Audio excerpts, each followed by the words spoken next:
Баршаларыңызға сәлем. Бүгін біз алтын күзге арналған осындай рулон маечка пакет дейміз, иә. Осы рулон маечка пакеттен көйлек жасайтын боламыз. Көйлектің қалай жасадым, неден жасадым айтып түсіндіріп отыратын боламын. Көріп тамашалаңыздар. Ал кеттік ендеше.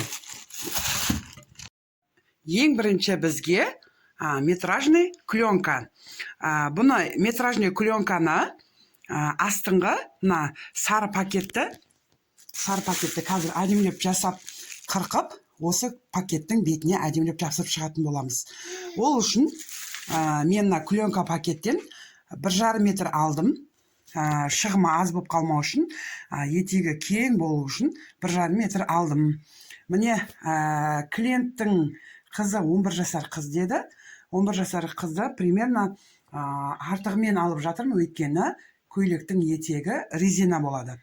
Сол үшін где-то 40 размер кетін болса, мен 44-46 размерге сиятындай етіп, бел өлшемі сиятындай етіп, артығымен алып жатырмын. Өйткені бұл жерде мен резина болады. Пакет созылмайтын болғандықтан киіліп шешілуге ыңғайлы болу үшін белін резина етіп жасаймын. Міне, мына жерге шейін 44-46 размер. Мына жерге шейін міне 46 сантиметр етіп өлшеп алдым. Сантиметр лентамен, сосын ұзындығын барынша ұзын етіп, сол 75 сантиметр етіп алдық. Ұзындығын барынша 70-75. Көйлек барынша ұзын болып жерге тиіп тұру керек. Клиенттің тапсырысы солай. Ал енді осыны енді қазір қырқып шығатын боламын. Міне мен мына жерден бастап өлшедім. Негізі ручкамен сызған едім, ручкамен көрінбейді екен. Қазір маркермен сызып қырқып көрсететін боламын. Міне біз етекті қырқып алдық. Мен бұны 2 бүктеп жасадым.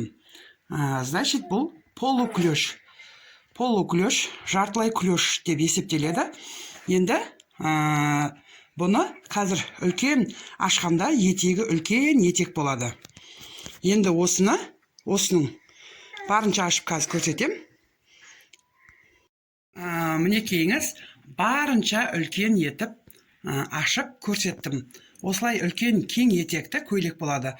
Осының сыртына жаңағы сары пакеттен жасалған етегімізді қазақша көйлек сияқты етіп, қатпар етіп түсіретін боламыз. Кеудешесін біз мынандай етіп, жаңағы лямка етіп алдық. Бұны ортасына қайта тігіс түспеш үшін сплошной алды артын бірге пішіп алдық. Бірақ киіп шешілуге ыңғайлы болу үшін артына кнопка немесе қазір замок түседі. Осылайынан пішіп алдық. Төбесі лямка болады. Кеудесін осылай піштік. Бұның да үстіне сары пакеттен жапсырамыз.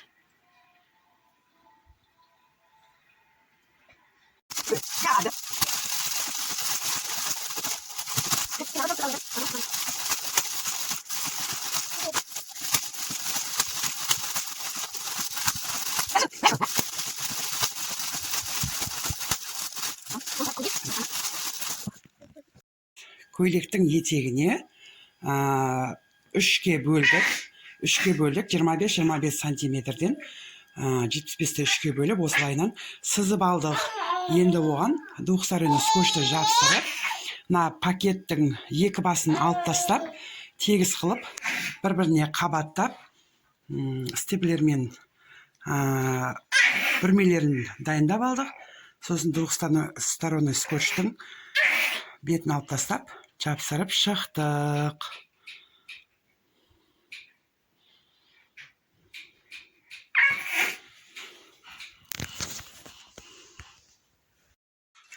Біздің етегіміз осындай пышный әдемі болып шықты.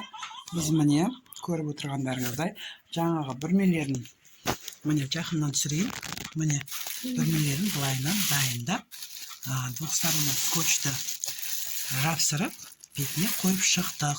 Сонда осындай пышный әдемі болып шықты. Жаңа осылай суретке клиентімізге түсіріп жіберіп едім.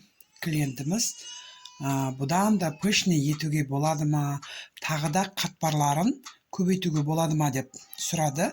Мен болады дедім. Ол қалай? Міне бізде мына жерде 1, 2, 3 қатар, соны мен енді мына қатардың арасына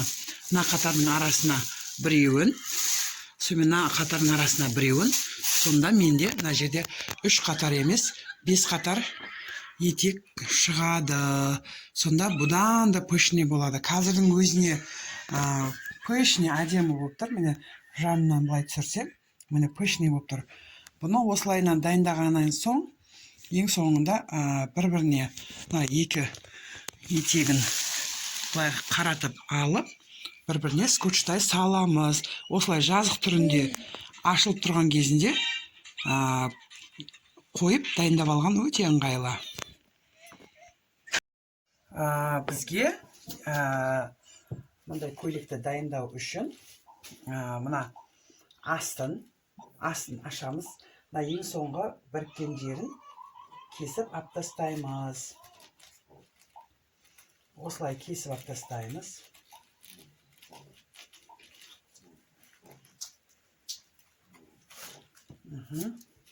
Сосын мына бас жағын кесіп алып тастаймыз.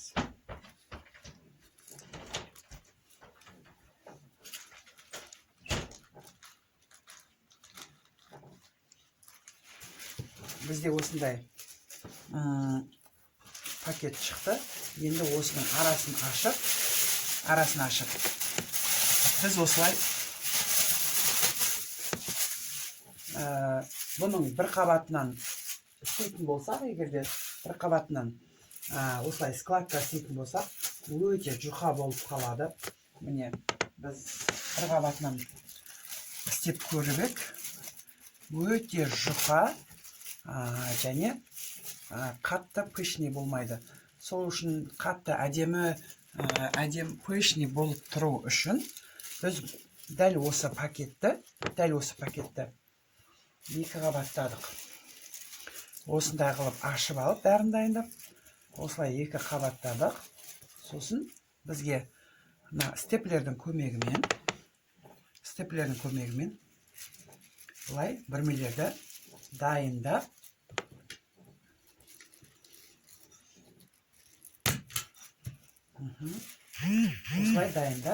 қыстырып, бүкіл етегіне осындай қыстырып дайындап алдым. Сонымен жаңағы двухсторонной скотчтың көмегімен дайын етегімізге, жаңағы полуклеш дайын етегімізге клейлеп шыға береміз. Сонда бізге үлкен двойной жасаған пленкамыз, бізге двойной жасаған пленкамыз 4 слой болады. 4 слойды арасын дайын болған соң арасын ашсам, өте пышный әдем болады. Сосын мына жерде соңына шейін істемей бітіп қалмас үшін, аралары ашық болып қалмас үшін, ең соңында былай жасаймыз. Мына екеуінің арасын ашамыз. До конца қысып тастамау керек. Осылай ашып, мына жерден былай бүктегенде жалғасып кетеді.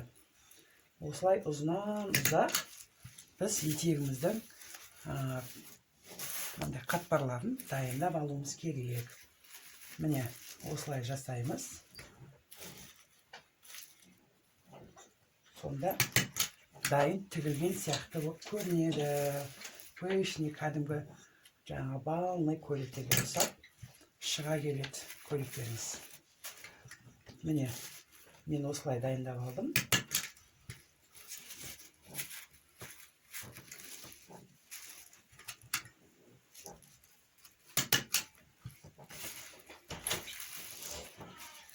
Осылай жалғастырып кете берсеңіз болады. Міне тағы да пленкалардың арасын ашып, екі слойдан жалғастырып Bir слой. Тағы екінші слойды үстіне қоямын.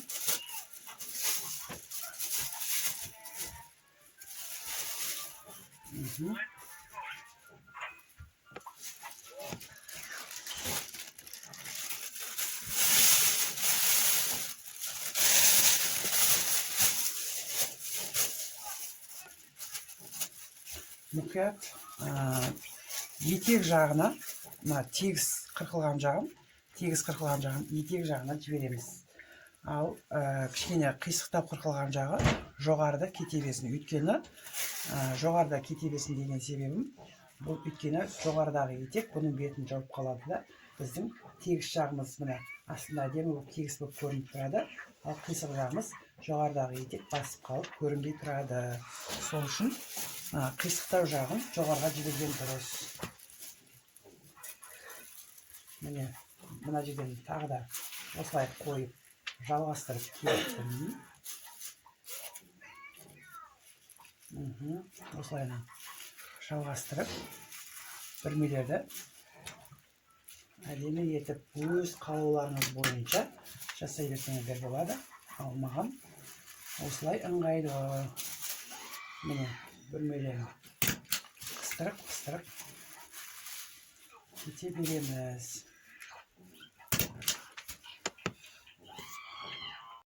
Міне түсінікті болу үшін біз мына жерде двухсторонний скотчты ашамыз. Міне дайындап алған, біз барлығын дайындап алдық, осылай степлермен қыстырып, соны осылайнан даққа қойып шыға береміз. Міне қайтып алынбайды, мықты болып тұрады бұл. Осылайнан бүкіл көйлектің етегін осылай дайындап шығамыз. Міне арнайы қыстырып алынды. Бәрі бүрмелері дайындалған. Осылай қыстырып шыға береміз. Ең соңғы жағын асты жағына қайырып жіберіп, степлермен қыстырамыз. Өйткені мына жерде скотч тағында бізге жағаласпауы керек.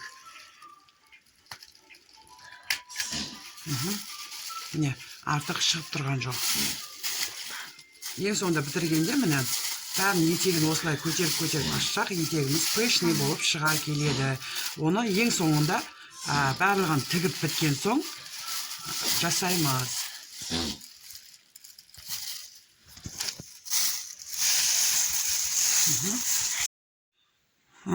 Міне біздің көйлегіміз 5 етекті көйлек болып шықты.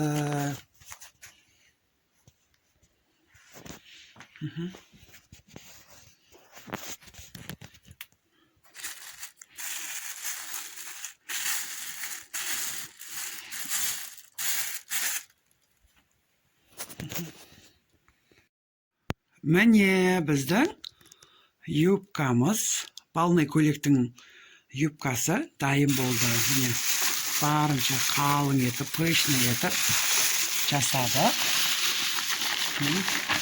Астындағы. Сосын мына күзгі балға болғандықтан әр жеріне жапырақ жапсырдық. Пышный болып тұр. Әдемі. Енді үстіне кофтасын отдельно істейміз. Айналшы.